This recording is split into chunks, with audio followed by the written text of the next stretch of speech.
The Winawer French is one of the richest openings that can be played against e4. It comes where meeting the move knight c3 with bishop b4 pinning the knight. And what you'll notice rather quickly, if we just play for a few more moves for both sides, is that it's leading to a very different structure compared to other French defense positions. For example, the exchange French tends to lead to more symmetrical positions, unless one of the sides decides to later unbalance the structure with the c-pawn push. Obviously, the advanced French is its own separate, more closed kind of structure. And also knight d2 can play out a few different ways as well. But basically, knight c3, bishop b4, already a bit of a unique type of position. And so, actually, Bobby Fischer, in fact, struggled to understand these positions with the white side. So if you find that some of these positions are a little bit confusing, well, you're not alone, and I do really believe that by the end of this video, you're going to have a much better understanding of how these positions play out. There are a few alternatives white can play. I'm not going to get into every single one of them, because then the video will be like 3 hours long, but for example, you can get this exchange where you have these pieces flicked in. But if you just develop normally, you will have a very healthy position. A problem for white here is that it's not so easy for them just to build up an attack on our king, because, for example, if they do try to play knight g3, we can play this h6 move and they're not really able to keep the pin on our knight.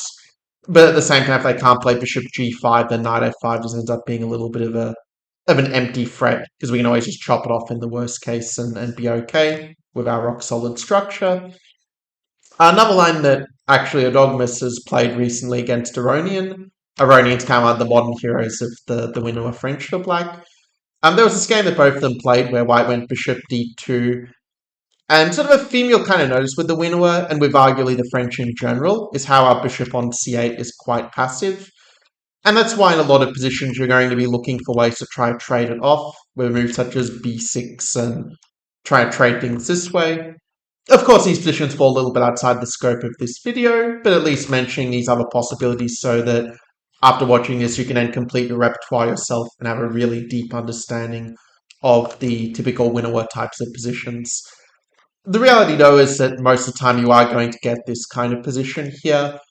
And a good question to kind of ask when you are sort of in the early stage of figuring out an opening, trying to understand it, is, well, what are kind of the advantages or differences in the position for both sides?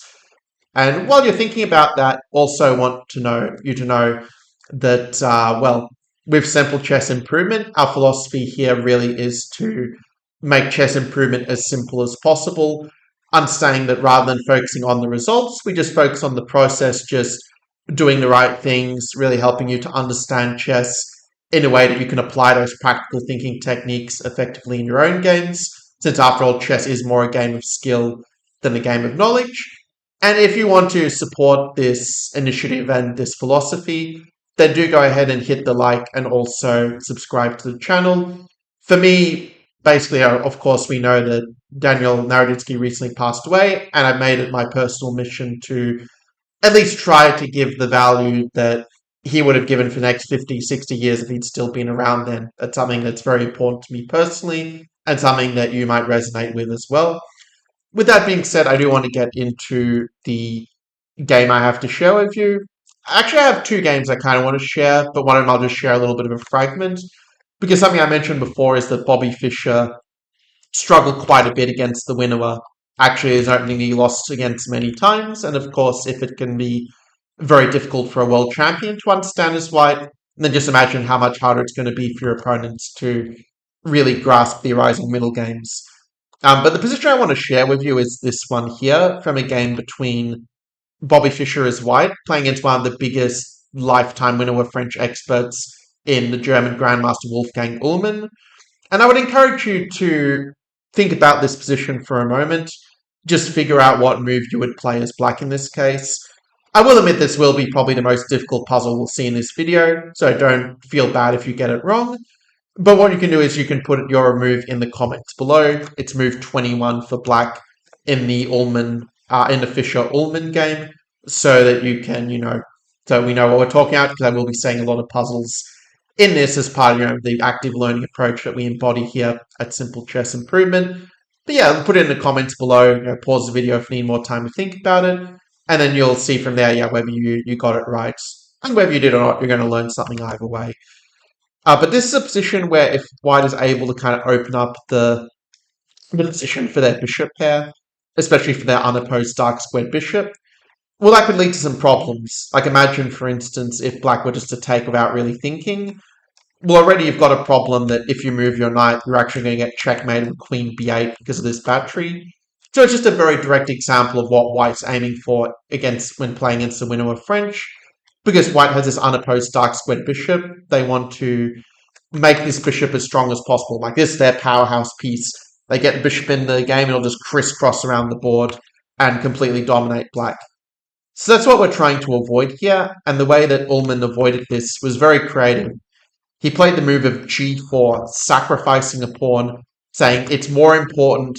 What's more important than being a material balance or being down a pawn is that we keep their bishops out of play and make it so that our knight is going to be better than their bishop.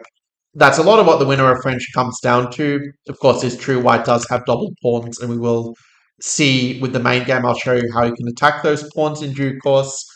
But yeah, from the arising position, Ullman was doing quite well. Later he got the knight in, and later this bishop even became a powerhouse piece, believe it or not. And yeah, basically Ullman went on to win from this point against Fischer. So then itself, just to give you an example of what black's aiming for, it's a bit more of a dramatic example, but it also means you're going to retain the ideas a lot better that way, because of being a more memorable little story to it, of Fischer losing against the Winawer. Anyway, there are a lot of moves that white can play from this position, and some of the variations are more kind of, let's say, like master level play or a lot more move by move. For this video, I'm definitely going to focus more on the understanding aspect and helping you to understand how it is that black actually wins in the middle game and kind of outplays their opponent in the Winawer. Because a lot of our advantages are definitely more long-term in nature, such as having the better pawn structure, and in some positions, white is really struggling to find good pawn break if, say, they just develop naturally without really thinking about the more long-term plan. The move knight f3 is what happened in the main game I picked here between Andrei Sokolov against Artur Yusupov from the candidate semi-final in Riga of 1986. So okay, this game was a long time ago, it was like 29 years ago, but often these older games are actually can be more valuable for most of you to study compared to the modern games, like say Carlsen game in 2025 or Hikaru game in 2025. Because Carlsen and Hikaru is operating at a much higher level, the games are a lot more complex. Whereas these older games, you get to see the ideas really clearly, before the engines came up with all their deep theory. You get to understand it really from the human point of view. But that being said, to touch on a few alternatives, the main line here is a move of queen to g4, and this can lead to some quite sharp play. If you're a less experienced player, then there is this very positional approach of just going king f8 and just trying to create off their bishop and eliminate their bishop pair. That is a plan that, to be fair, it doesn't really work that well these days anymore. The engines just think white is much better here. So rather than giving a lazy suggestion that you'll kind of get punished for if they know what they're doing, I'm going to suggest an approach that takes more work, but it's also a lot better, and that is just to play cd4. If they take without thinking, you actually get some annoying ideas with queen c3. I remember, for instance, young Anton Smirnov running into this trick at the when he was like a teenager, or actually when he was like a tween actually. And that time he was already like 2-150, 2-200, where he was, fell into this move order trick. So in order to avoid that, white should play queen takes g7. But then after rook g8, we have this little idea of queen c7, and there's a lot more theory, like it would take a whole separate video to do justice to it. And the reality is it's not so much about understanding things deeply, it's just about memorizing a lot of deep engine theory, and that's something you can do very easily in, let's say, the Lead Chess Explorer, for example, which is a free resource that anyone can access. I'll put the links to that in the description below for those of you who, wish to conduct your own research. And that's something to remember as well about openings, that it's always nice, of course, when you have someone to explain the things that are not clear to you, but it's also very valuable to, put in your own effort. You're just going to understand it more deeply when you think about it for yourself in that sense. Which is also why I like to ask you guys various questions to, be able to follow what's going on from your own perspective. I will mention, for the sake of intellectual honesty, that these days this old mainline winner is not considered to fully equalize for black. And the reason is because this move h4, which, again, I think if you're rated below 2000, you're probably not going to see this much. But this is quite a promising line. A good plan against this, if they play the old main line of h5, is just to play b6 and just trade off their bishop like this. So, for example, if queen g4, you don't have to remember this next move because there's a few ways to play it, but you can play the move of rook g8. And as weird as it looks to play king f8, it's actually not that big of a problem because your rook kind of helps defend the king's side. And you're just going to trade off this this light squared bishop, and that's going to then leave their light squares a lot weaker and make it easier for you to play against their bishop in that sense. So, and also notice by having the pawn on c5, they're not just able to bring their bishop to life because the pawn is in the way. I know it's a lot of arrows in highlighted squares, but hopefully that demonstrates some of the typical ideas in a bit of a different context. But I will say that even though h5, I think black is doing reasonably against, the modern Indians like this move of rook h3 and kind of having some ideas of swinging the rook around in some positions. Also, it kind of avoids ideas like cd4 and queen c3 that we saw in one of the other lines. It just means that queen g4 will then be a lot more effective for white for that reason. But again, it's a very computer move. There still aren't many games this line, so it's only really a problem if you're, let's say, already a titled player. But it also might give you an idea where, say, if you're watching this video to maybe learn how to play against the Winawer, then this can be a nice direction for you to explore. Finally, if they do play a move like a4 here, you'll notice that after knight f3, I'm recommending the plan of b6 and just trying to trade off the light squared bishops as quickly as possible. Not just because the engine likes it, but it's just a lot easier to understand compared to some of the other systems. But I do want to mention that if you do play a4, if white plays a4 instead, that this is not going to be as effective a plan, because then after bishop b5, bishop d7, and bishop d3, we'll kind of see in the game when the knight's on f3 and the pawn's on a3. Excuse me. You have this move where you can play bishop a4 and kind of fix the queen side in place so they're not able to activate their bishops so much. But obviously that's not the case when the pawn's on a4. And for that reason, if they play a4, I'd probably suggest going queen a5. And just focusing more on a rapid development where you can go for like long castles, bring the queen back and hit back in the center. And that's going to be a more effective approach, which incidentally, it's also the approach that that Ullman played against Fischer in that game. Yeah, that's kind of how they got that structure. Where it was a bit of a different order of moves, and okay, Fischer put the queen on d2 instead of the bishop, but it's still the same general idea. Where yeah, there are some different subtleties beyond this idea of playing f6 and challenging the center, being able to castle long, and that gives you some quite flexible play. Where you say you have the more flexible pawn structure, and sometimes your bishop can also activate in some creative ways, yeah, which kind of makes up a bit for the fact that their bishop is going to be on this very nice diagonal. But when you can play in the center, at least it distracts white from just being able to leverage their unopposed dark squared bishop, which is of course the main trump card at white's disposal. Well, I guess along with the extra space in the center, but you can see how we're looking for ways to challenge it and not just give white a free ride. With that being said, let's go into the game Sokolov-Yusupov with the move b6. Yusupov, by the way, is actually one of the best chess trainers in the world. If you are rated like 1500 to 2300 FIDE, his books on, trying to remember the exact name, but he has this like 9-book series on basically like effective chess training, different materials, and that can be a very nice self-study resource for those of you who are looking for like a, let's say, relatively cheap sort of tools for improving your chess. However, for the game of b6, so you might already know this idea of white playing bishop b5 because I showed it just before, but if white does play a move like a4, you can kind of see how if white does just trade the bishops without thinking, even though we do lose some time moving the knight back to b8, it's actually not that big of a deal because the position is going to be a little bit more closed. Like if white tries to open it, we can just castle the king to safety, so we're not really worried about, our king getting mated or such. But we do have this very clear plan. We can just bring our knight towards the c4 outpost, and that sort of will really allow us to dominate their bishop on c1. It's not to say that black is already better. Position probably is about equal, but at least it's a position where it's easier to play black. The ideas are more straightforward, and we removed one of white's trump cards in the bishop pair advantage by trading it off. If they play bishop b5, this position here is a decent one to pause for a moment if you want to really consolidate the main ideas of the Winawer French. So if you want to pause and try to figure out your move, they'll help you get more out of this exercise.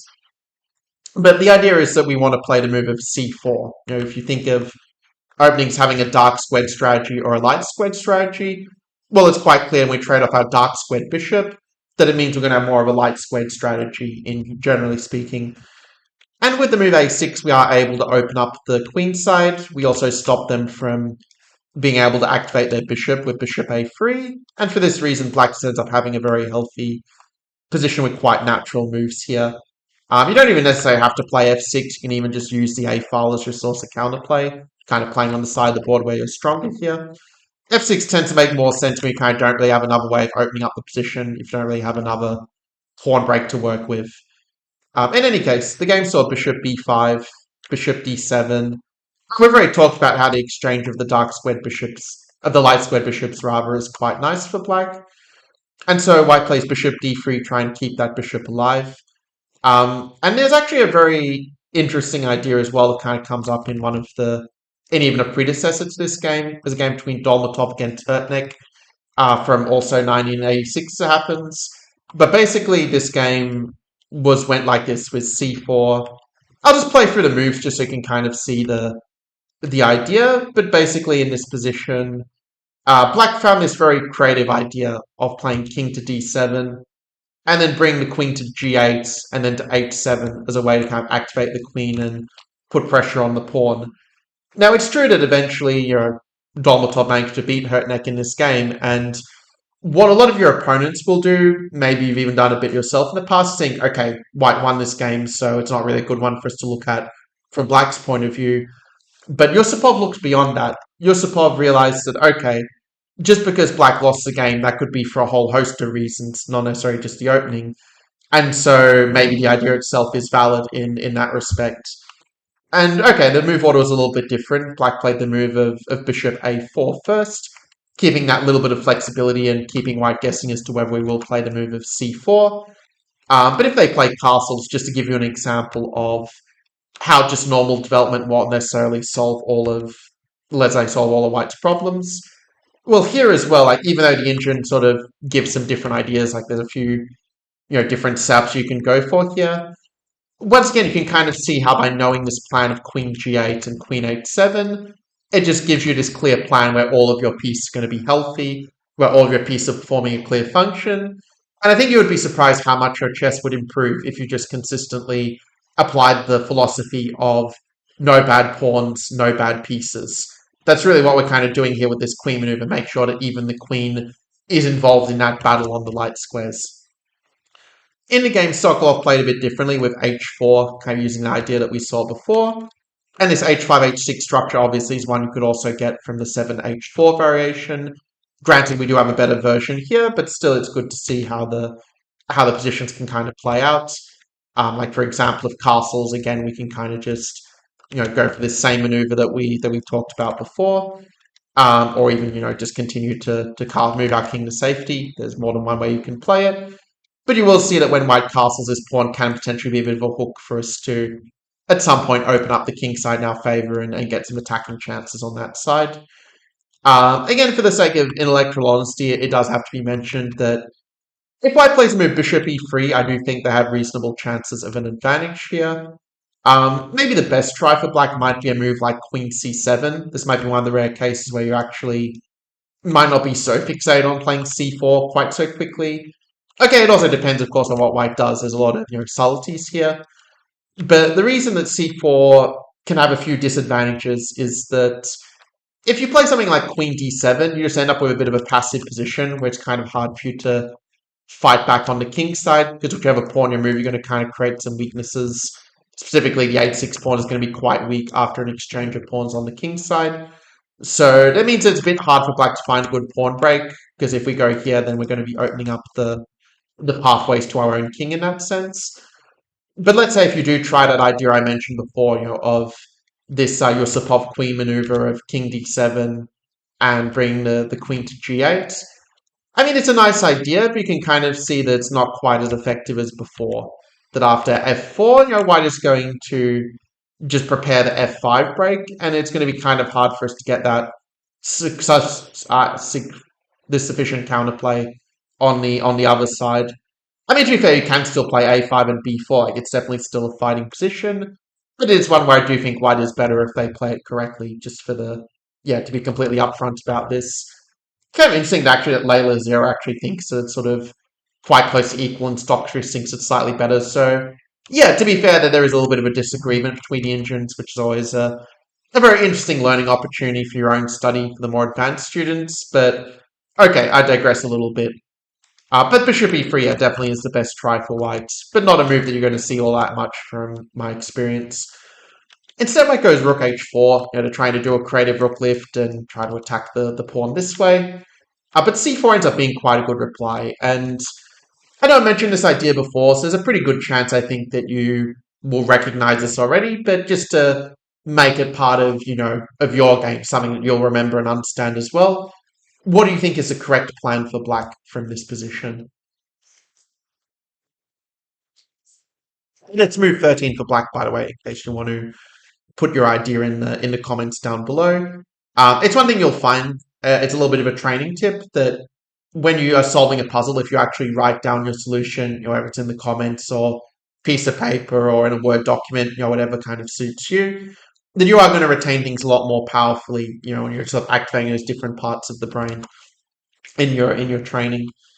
So if you want to play a move like developing the queen and castling, I won't say that's directly a bad option per se, but it's just going to be a lot more harmonious to play king d7. Keep in mind the center is fully closed, so it's not like we need to necessarily castle to keep our king safe.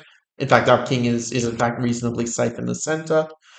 And then the idea here is, to just play queen g8 and give our queen a lot of extra mobility.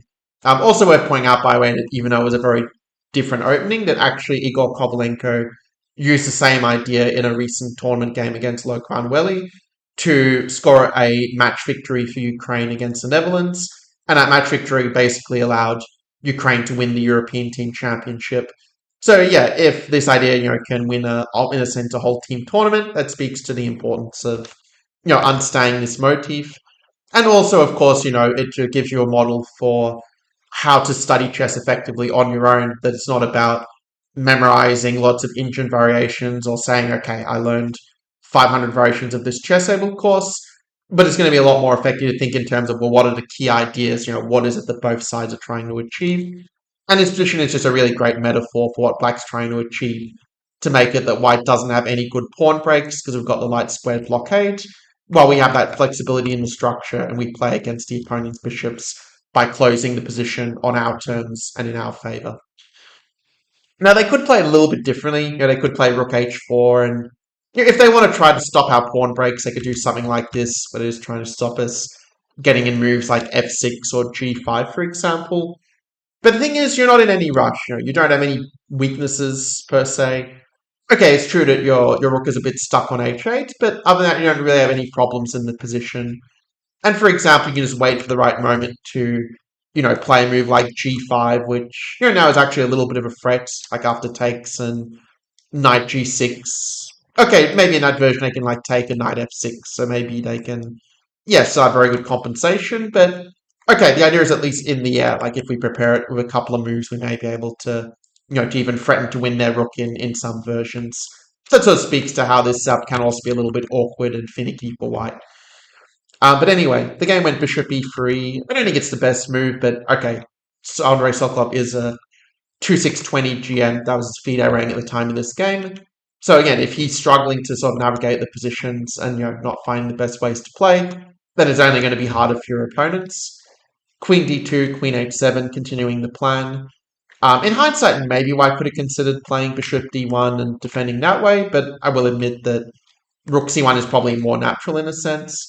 However, the thing is that black does have the option of playing knight f5, and it might seem a little bit weird to take on e3 when their bishop seems so passive, but you do sort of, in a sense, barter one advantage for another with this, where they can't just take with the queen because then the pawn here is hanging. But if they have to take with the pawn, well, now that's two sets of double pawns they have. And something you might find a little bit paradoxical, it's a principle I haven't really seen taught in a lot of different chess resources, but sometimes the best way to exploit the weakness of the double pawns or of pawn weeks in general, is actually to trade them off. And that's where the move f6 comes in, because even though the pawns get undoubled, it makes it easier to get at the soft underbelly that's been left behind by the doubled pawns. Because keep in mind, when you play fe3, you're weakening g3, that square can't really be defended anymore. G4 can't be defended by a pawn. You can kind of see how it all fits together, look beyond the absolute of, oh, let's attack the weak pawns, and think in terms of, well, what are the weaknesses in general left behind that we can then exploit from there. Like sort of a real life example would be like, let's say, when you are like a quarterback, and I know it's a funny example because I don't really follow sports, but like say when you're a quarterback, it's not so much about, let's say, what's kind of like your skill on the field, but it's more about being able to read the formations, right away, like kind of see what they're doing and be able to anticipate at a moment's instant. And basically, with chess, it's kind of something with the weaknesses that as you get more and more practice seeing different positions and seeing how different weaks are exploited, you realize it's not so just about like the pawns themselves, but kind of where the position's leading in terms of the weak squares and maybe weak pieces as well that can be left behind, as it were. But anyway, that's a bit of a digression. So the game saw king c7. Like I said, I do prefer knight f5, but that's not how the game transpired. Again, maybe I could go knight h2. Perhaps again this maneuver would at least go some way towards discouraging some of black's pawn breaks. I mean, to be fair, f6 is probably still quite a good move just to either isolate their structure even more, or if they do take, then then we're the one with the central majority. Again, we just give ourselves more and more flexibility in the pawn structure, say to go e5 at the right time and leverage that majority. I know when all our pieces are on the right squares. But okay, knight h4 was played, knight d8. Knight d8 might look a little bit weird, but it does have the benefit of keeping this pawn defended.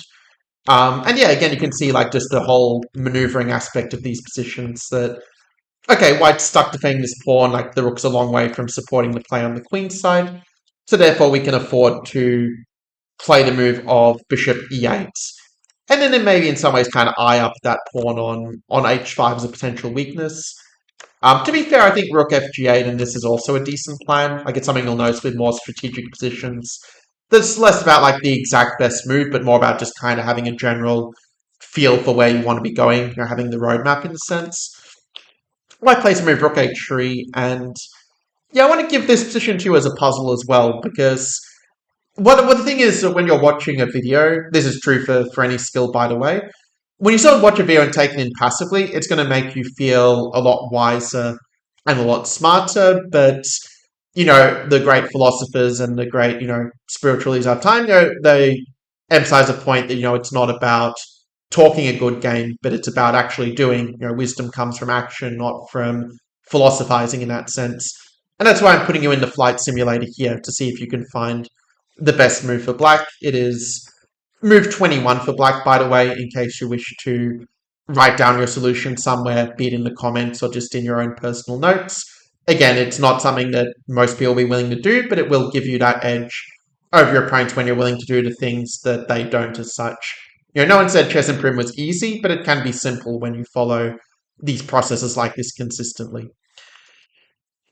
In any case, if you need more time, you can pause the video to just, go at your own kind of pace. Again, I understand that these winner positions are quite different to anything else in any other chess opening. But I really like the move of g5 here. It's not like your position is bad if you played something else, but it's just a really good time to play g5.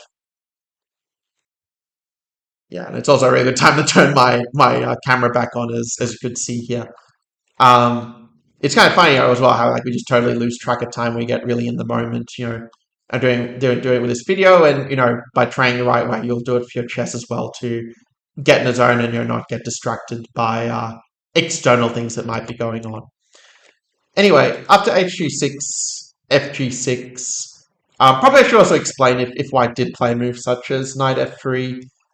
We do have some fun ideas like knight g8, just a really cool maneuver where you prepare f6 and then can kind of attack their bishop and then also attack their pawn, and it just ends up being really gnarly for white. So that's the reason why white played hg6, but now you can see that our rook comes to life here. And it's funny how even the h8 rook that was dormant is now like doing a good job defending the pawn. It's kind of, funny how things can work like that. If white plays a move such as f4, you can then go h5, and it might look a bit of a weird move, but the The point is that you're going to just bring your knight around. Your knight can go to 8-6, and then just have this really nice blockade. The knights can come around this way, for example. Maybe you'll even play a move like g5 and sack a pawn and bring your bishop to life. And with all this, you can kind of see just how ineffective the bishops are. It's probably more obvious that the e3 bishop is quite bad because it's stuck behind its own pawn structure. But you can also see how our pawns on the light squares are also making the f3 bishop really bad as well, because it's kind of like just biting on granite, just hitting that brick wall. So I plays the move knight f3 instead, trying to keep the overlines a bit more open for the bishops. And when you start playing the move g5, even though I didn't say it directly, as you kind of get better at chess, you'll sort of realize that it's not just about, finding the move because you might have just got lucky with a guess, but like understanding, okay, this is why it works. Like these are the tricks that kind of make the strategy work in a sense. And so well done if you didn't just say g5, but you actually realized that g5 is actually working tactically here. You might be saying, well, what about the pin of the rook opposite the queen? That's a common tactical problem. But if you take with the bishop, well, what lines have been opened up now that weren't open before when the bishop was here?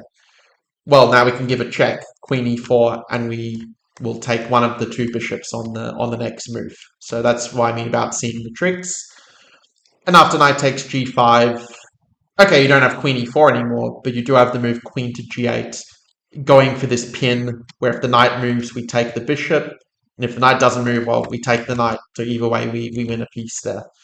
So, and that's something that's really important, I think, to emphasize that, there are definitely many adult improvers out there who I think try to treat chess like it's a formula that, okay, we just need to find the right formula, just, think like ask the right question, and then, all our problems will be solved. Okay, if chess was that simple, then yeah, there wouldn't be any need, for coaching programs like the ones that I have. But the real we realize is, if we have a more, I guess, enlightened sort of perspective on chess, yeah, we realize that everything seems easy from hindsight, but that there's a lot of practice and a lot of training behind the stuff that others make look easy. In the game, white plays knight h2. It's a good move to make sure your bishop's not going to get trapped in a sense. Black plays queen g7, and of course, like bishop g5 was a thing in a sense. Queen e2. Bishop g6 is certainly very thematic by black, where our bishop does get a very nice mobility along this diagonal. That being said, I do think you could also go knight g6. I think that activating knight first is kind of nice, because the thing is you're going to be able to play bishop g6 pretty much whenever you want to anyway, whereas it might be more time sensitive to improve your knight's placement. And in a position like this, even with the exchange of the bishops, we can kind of see that still the long-term weaknesses remain a factor, and their rooks are also disconnected. So if you're maybe sensing truly like the disharmony in white's position, then that's probably the little thing you're subtly picking up on subconsciously. But this is in fact a very good position for black, and it's quite easy to bring more of our piece into the king side offensive as well. And if you think about these closed positions, it's something I kind of want to impress upon you, that the key to playing closed positions well is basically to look for the way to open up the positions in your favor. And in order to really get good at that, you do need to have some experience playing open positions first, which is why I wouldn't really recommend the French to beginners, generally speaking.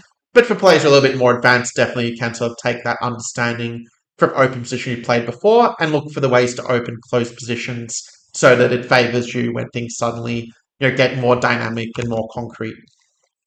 So the game with bishop g6. White plays a move bishop h5, which it might seem a little bit weird to trade off the bishop pair, but if you wait too long, there can be some problems with the bishop getting a little bit trapped. So that explains a little bit the decision, as it were. Also, if white has time, they might play a move like g4, just trying to avoid knight f5. So there's a few ideas behind the move, and for what it's worth, I do think actually a bishop e4 might have been the best move. We kind of try to provoke a little bit of a weakening pawn move. This idea being known as the Shanklin principle, when you say that the weakness created by f3 outweighs the loss of tempi with the maneuvers. Again, that's a more advanced idea. Like if you're rated below like 900, I wouldn't worry too much about this, but just a little something extra for the more advanced students watching this. But knight f5, yeah, it's of course a very healthy move, even if from the computer point of view, it turns out white can sort of liquidate and try to solve some of their problems with this kind of light squared fortress in a sense. But in the game, Sokolov played king to d2. And black, again, I think I like the idea of just trading the bishops. I mean, I think it's just always going to be a pretty decent trade for black. But Yusupov decides to go bishop h7 instead. I don't agree with it, but it was a game played from a while back, of course, before I had computers to basically just so omniscient and just tell us everything about the position. But of course, you still have to search and find the answers. The agent, of course, can't put words to, the thought process.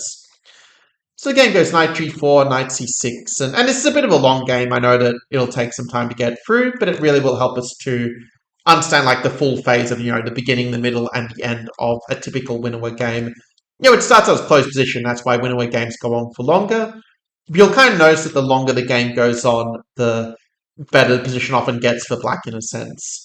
And also, this is a really nice idea, this rook f6, kind of realizing that actually the position is sufficiently close that, your bishop, knight, and a pawn actually gives you some compensation for the exchange.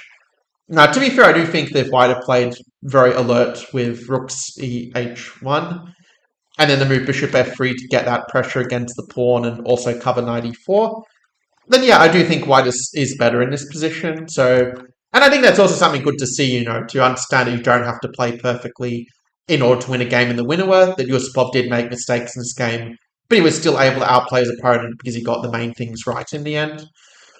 So in the game, White goes bishop g4 instead. You might think, well, what's the big difference? Can't we just play f3 and, just deal with this knight e4 fork in a sense? And this one's also a really good puzzle. This one will probably be the last puzzle I'll set for this game, actually. Or maybe the second last. We'll see how it goes. But this is sort of the other key moment where if you're able to make these decisions accurately on a consistent basis, it means that you can even potentially outplay master-level opponents as such. Because I think that Sokolov really underestimated Black's next move, and it turns out that bishop f5 is a really great move. Now, to be fair, there are other moves you could play that also, would be reasonable for Black, but bishop f5 really gets to the heart of things, in that it allows us again to trade off their bishop pair. It allows us to play against their light squared bishop. So all the ideas I've kind of mentioned, you can see how it's that consistent narrative that's flowing in this game. And even if the details might be different from variation to variation, that's sort of the unifying principles that really guide the play of the Winawer French in the middle game. And once you see enough examples, it just eventually becomes second nature for you.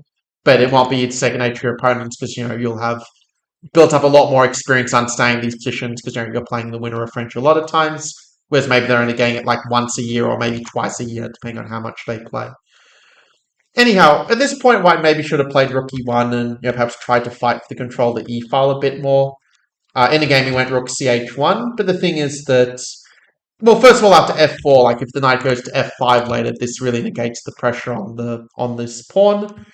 But also there's this very interesting opportunity, and this is quite a beautiful idea, maybe a little bit computerish, but the move knight b5 is very, very interesting to my mind, because if White plays a4, you can actually sack the knight, which seems completely bonkers at first, but the point is that you actually do have some threats, like queen b4 mate is an immediate threat, so king d2, but then rook e8. And I mean, you can already feel like Naroditsky's spirit, with this very active, aggressive play, putting pressure on the opponent and finding comfort in the uncomfortable, and navigating those chaotic positions, all vintage Naroditsky skills. And after rook d6, we can play knight takes d4 here, using the pin like that.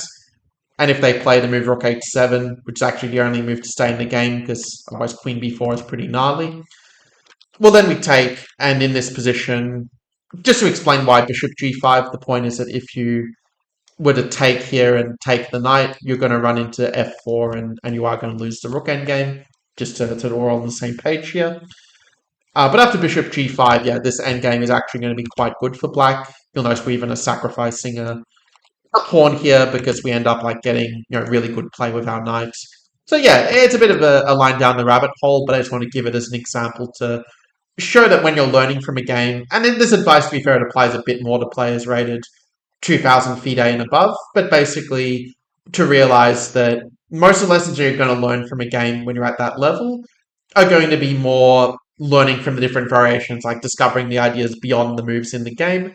Whereas if you're rated below 2,000, that's going to be more a process of just trying to understand like the ideas of each move, like on a simpler human kind of level, So you're sort of drowned in the sea of variations. But anyway, after rook ch1, f4, bishop f2. I kind of like queen g6, but the move rook e8 is also fine, of course. Though it is true that I think this setup is a little bit less harmonious because one of the principles to keep in mind when you have a position where one side has one more rook than the opponent. Well, if you sort of look at the two rooks here on h3 and each one, you can kind of see that the h1 rook is a little bit limited its mobility because it's blocked by the rook on h3, right? You can sort of see my dyspraxia at display of the we're trying to balance the image, but you sort of get the idea, that this rook's ability is limited because it's blocked by the other rook on the file, whereas this rook has a completely free mobility. And that's why in these positions it's a very good idea to try to trade off the opponent's remaining rook so that you're the only one with the rook's power. So rook to e1. And actually in this position, I think black should actually try to avoid the exchange because after rook e7, I believe that rook takes e7, that this just really makes white's rook much more of a powerful piece. Something also to keep in mind with the rooks, by the way, just a general pointer, is that the rooks do tend to get stronger as the game goes on, just because the position opens up more, and then the rook just has so much more mobility compared to a more closed position or one with lots and lots of pieces in the way. But here, if white does play queen e1, I do like white's chances, as after queen a3, queen e6, so you are kind of getting into the soft underbelly of black's position, and, well, knight c7, queen d7 is obviously pretty sad news for the black king in a certain sense to have to go to the edge of the board. So, of course, we don't have to play queen a3, but this definitely gives an understanding not just of how black wins, but also, just importantly, what we're trying to avoid in these positions. And that's something I'm sure you're picking up even instinctively from these different variations and the improvements that white had at different points of the game. When instead goes rook h1, it kind of gives black that additional chance to avoid the trade of rooks, because having the open file is one thing, but even if you play rook e8, it's not like you really have a sort of entry point in a sense, because you can just block the file and just cut them off that way. So it's something to understand when fighting for the open file. It's not just about putting the rooks on the open file, trading them off, but it's about thinking a bit more longer term in terms of, well, what is the significance of this? Like, can I actually do anything with that open file in a sense? Like you might have heard the saying, it's only a weakness if you can actually sort of attack and exploit it. It's kind of like that a little bit with the open files as well. I was trying to think of like a sort of real life example. I guess a real life example would be that, okay, I'm not particularly good at mathematics as such, but it doesn't really matter for chess coaching because it's chess coaching, not math coaching. Maybe that's the parallel I could draw in terms of does it really matter at the end? This thing that is in the position. But okay, the game sees king c7. White probably should have traded rook sooner, but he got there in the end. And yeah, it's kind of interesting that even though this position is one where white is actually quite a lot better, especially if they find that queen e1 idea. Again, just trading off the pieces so the rook becomes progressively more powerful. It would give white a very nice advantage, but in the game, despite this being a worse position, black actually managed to outplay his opponent from here, which again speaks to the strategic richness of the Winawer French. King c1, h5, just continuing to push those majority forward. If white goes queen d1, you can even play a move like h4, and you can see how all of the white pawns are completely fixed, and without a way to open the position, it's just going to be very difficult for white to really make use of their extra exchange here. So white goes king b2 instead, queen g6, queen f1, they try to go this way. Yeah, you could argue that objectively it might have been better to play the move of h4 or a6. Now, I think the players may have also been in some time trouble that might have also affected some of the decisions here. But again, if you think about what both sides are trying to do, black wants to try to keep the position as stable as possible for the knights. The knights are like the swordsman, good at that hand-to-hand combat. Whereas the bishop is more like, the archer or the sniper, really good at long range, seeing things from afar. But, of course, as the position opens, that bishop gets a lot more scope. So g4, yeah, it's actually not that great of a move here, because if white then starts to use the weaknesses left behind, and it's almost like the example of the space disadvantage, you can't cover all of these squares at once with all of your pieces, even if you tried, then yeah, this would just be very good for white. Maybe Sokolov was concerned about the fact that his bishop would be trapped for the rest of the game in this case, but it turns out that white's dynamic advantage in the attack on the king is going to be the more important factor here. So After rook e2, black does end up getting in g3, and Ray just talked about why the bishop would be such a horribly dominated piece on g1, so he goes to e1 instead. Black could be more aggressive here and play knight e3. I think the reason that maybe Yusupov didn't play this is he didn't want to allow white to kind of get out of the straitjacket and give back the exchange to stabilize. But even here, I still think black definitely can still push for the win. Like we would break for like h3 at the right moment to try and queen the pawn is something white's going to have to constantly be on the lookout for. But yeah, as it was, black played knight fe7, just keeping that little bit more tension in the position. We had bishop to d2. Note if they do play a move like a5, you can even just play b5 and just keep things locked down that way. So again, went bishop d2, queen f5, queen to e1 here. And at this point, actually, it's again, so to speak, the importance when you're following a strategy of don't just blindly have blindness just totally on the strategy aspect of what we're trying to do, but also matters like how you do it as well. Like kind of an example would be, let's say if you are giving a gift to somebody, well, an example of like a not so supportive how would be, okay, I'm doing this because I expect to get something in return, that I can like ask a favor later. Whereas a better how would be to say, well, I'm just going to do this like just for its own sake. I just want to help this person, like no strings attached, but just to do something good in this world and just really foster that positive feeling in that sort of way. Okay, it's a little bit of a different example here, but basically what I'm getting at is the black should play the move knight to g6 and not fear the move of rook e8 because it actually turns out that the rook doesn't really have such a great spot to go to. If you go rook a8, we can even just play a move like queen to e6. I was going to say queen f7, but actually queen e6 is a lot better again, where we just take the square that was left behind by the opponent's last move. It's a theme I've been sharing a lot in my chess lessons lately. So it's kind of cool to see that the chess trainer Aidan Rayner has also on a similar wavelength as well. But yeah, basically this is just a very, very nice position for black. We can kind of bring our king over and just, really build up the position, and white just sort of sitting waiting for something to happen in a sense, because we can just maneuver endlessly. It's just kind of the dream scenario. But instead, black goes h4. You're just thinking just in terms of the strategy, not in terms of the tricks as well. You've got to keep an eye out for the tricks. It's something that players like actually Anish Giri and Nodirbek Abstra are very, very good at this skill, and the move a5 demonstrates that we can't take with the knight because then our rook is hanging. If we play b5, they can try us up the pawn and try to make it a bit messy that way. And in the game after ba5, well, white plays a move queen a1. You could maybe argue to queen b1 and trying to get it in this way might have been a bit more efficient by comparison, but okay.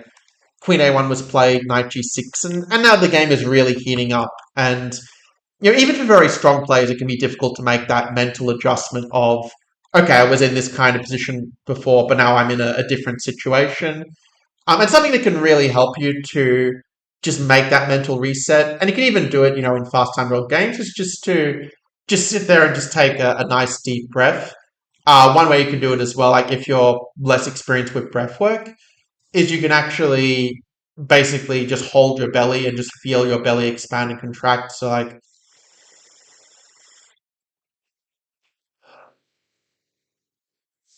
like you might not see it in the video, but basically I can kind of feel the belly kind of getting, going bigger and going smaller as such. And in that way, yeah, it just allows you to just kind of get your head back in that mental state. Because, our brains are naturally going to resist change. We're going to have that fight or flight response where you'll sort of feel that you are instinctively feel like you're in danger the moment the change happens. And just that physical reset can really help you to be in the right mental state when those changes do inevitably happen in your chess games. So that also always gives you a chance to pause and sort of figure out what move black should play in this situation. And if you really want to challenge yourself, especially if you're a more advanced player, I'd encourage you not just to look for the first move, but to really try to figure out what your follow-up would be, because that just allow you to get a lot more out of the instruction. But the answer is that the move h3 is very good. I'll give you partial credit for playing queen d6, f6, and trying to cover this way.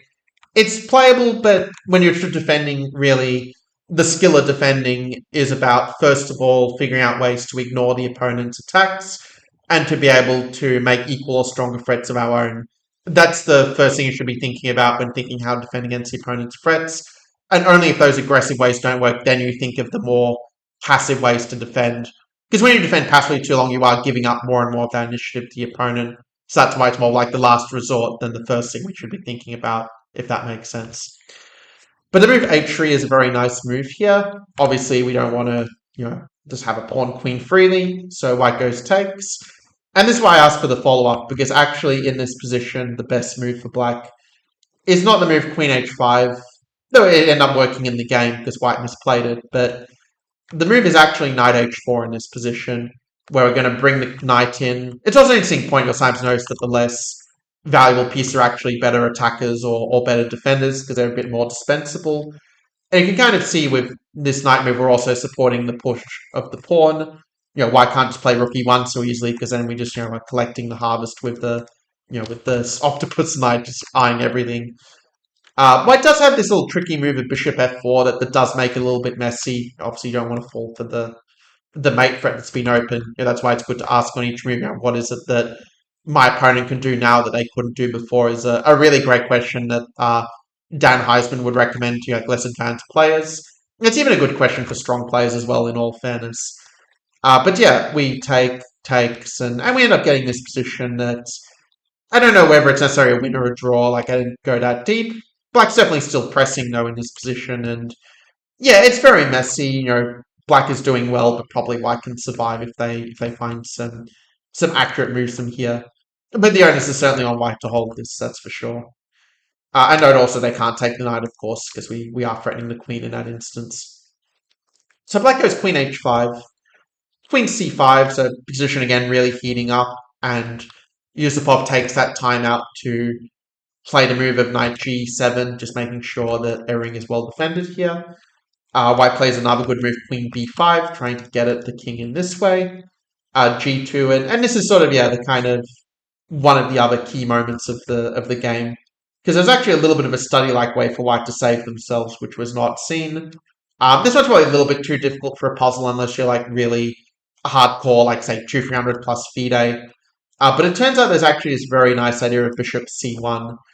And the idea of bishop c1 is basically that after, say, if black goes queen f1, for example, there's a lot of other variations, but just kind of show the main idea. The point is that you can actually let black get a second queen, believe it or not, because in this arising position, you end up having this really weird perpetual check, where after queen e5, and I'm just sort of playing the moves, you can kind of see how we just make sure to find exactly the right square, because, for example, allowing the queen to block would mean that black would be winning in that case.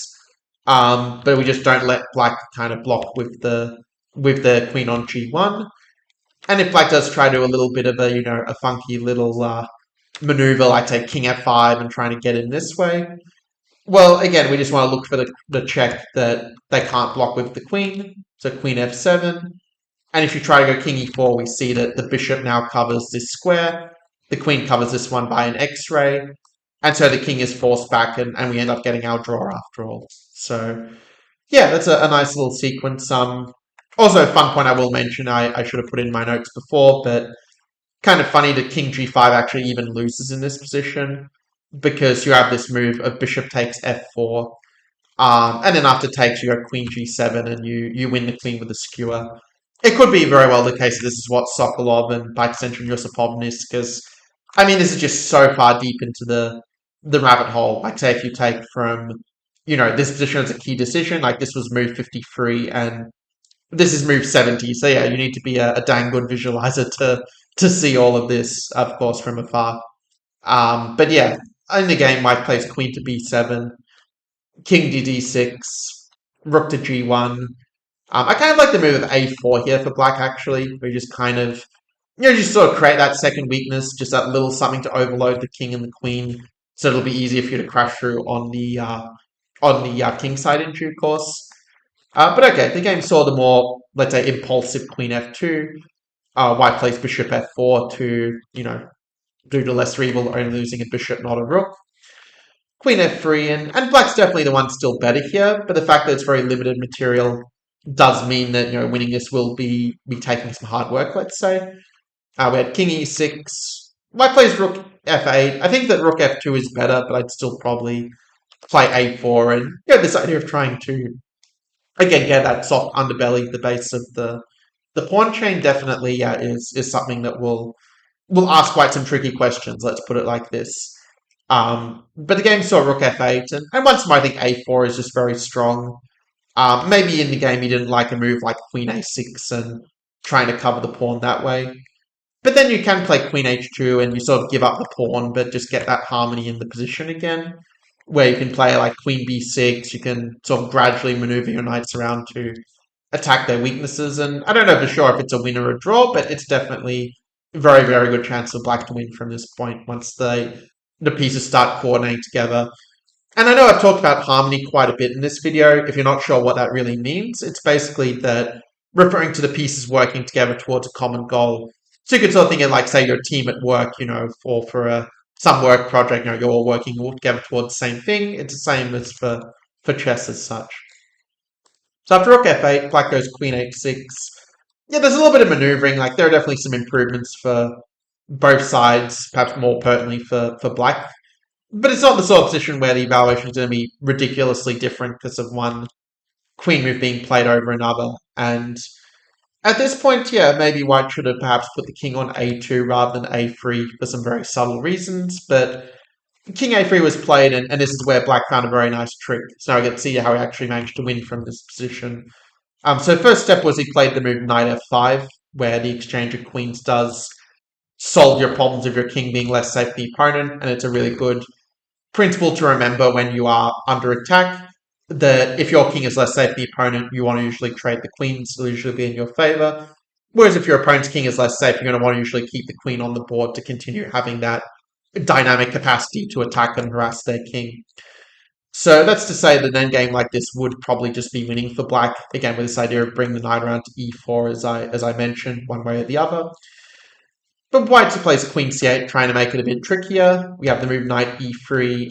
And if white wants to stay in the game here, probably they should play a move such as rook to f2, with the idea that after knight d1, very fun idea, by the way, to fork from the back rank, but after rook f3 to take. And there's sort of a transformation of position, where we do have free pawns for the exchange here. And okay, it's not necessarily an outright win for black, but it's quite clear that our queen and knight and free pawns are going to be better than the queen and the rook in a sense. And also, by the way, queen h6 isn't that big of a problem because we are able to sort of tuck our king away so the checks aren't going to be such a big issue in that sense. But yeah, basically with these sort of positions, you can kind of see how the queen and knight just work really well as a attacking force. And it's again, like I mentioned this in some videos before, but this idea that kind of the queen knight fill each other's gaps because the queen moves like a rook and a bishop combined, whereas knight has that unique ability of jumping over the pieces, much like, the differences between us are what make a great marriage work. It's the same with the queen and knight being like a great marriage in that sense. But anyway, after the move of rook f8, black goes knight takes c2, and now the coup de grace, knight 2 takes d4. We want to take with this knight because we don't want to get our king maiden in a sense. But after takes queen d4, white actually resigned here. Because A, we have 4 pawns for the exchange. That's a pretty big material advantage. B, we are threatening just to checkmate their king with the queen coming in. And C, they just don't have any good checks because we're just covering all the bases with the knight and the queen just being, incredible defenders here. So yeah, that's the breakdown of how black wins in the Winawer French. And I understand that this was a bit of a longer video maybe compared to a lot of the other chess content you've seen, but I think that it's also important to understand that chess is a very rich game with a lot of depth to it, and that you're just not going to be able to do justice to that depth in a simple 5 to 10 minute video. I think it's a lot more interesting to kind of give you a model where you're not just going to be able to really understand the Winawer on a much deeper level from this training and notice the difference in your own games, but it also gives you a model that you can follow for yourself with other openings you might play, where you can see, okay, if I just sort of understand all the different ideas of a game and really kind of go deep into it, just have that curious mind of what if they play this, what if that happens instead, really try to put like a human understanding to maybe the lines the engine might give you, then it's just going to allow you to understand on a much deeper level and give you, in my opinion at least, a very big advantage over the vast majority of players are much more focused on memorization or just trying to learn some traps to get a quick win and this sort of thing. it might make you feel more comfortable to have this knowledge, but the true knowledge and true confidence comes from having that comfort with your right and middle game positions. And I really believe that with this training that you'd have gone like a long way towards having that comfort and just feeling really good once this position hits the board as such. So that being said, yeah, this was my training, and yeah, at the time I'm recording this and uploading this, yeah, I do have some things I'm kind of working on. Got in the woodwork, just building up. Yeah, for me, it's important that I don't sort of rush with like trying to release a program as soon as possible. It's very important to me that it's just a really well thought out and well considered, that it really accurately understands the problems that you're facing, like as a chess improver, and can really give some powerful and effective solutions, but also solutions that are going to be easy for you to implement in your own training. That's really what we're aiming for here, and I really hope that this training like embodied that, and that this lesson is one that that Naroditsky looking from above would be would be proud of the way that that I showed up, and also the way that you showed up in this training. So with that being said, I will see you in the next one. Take care.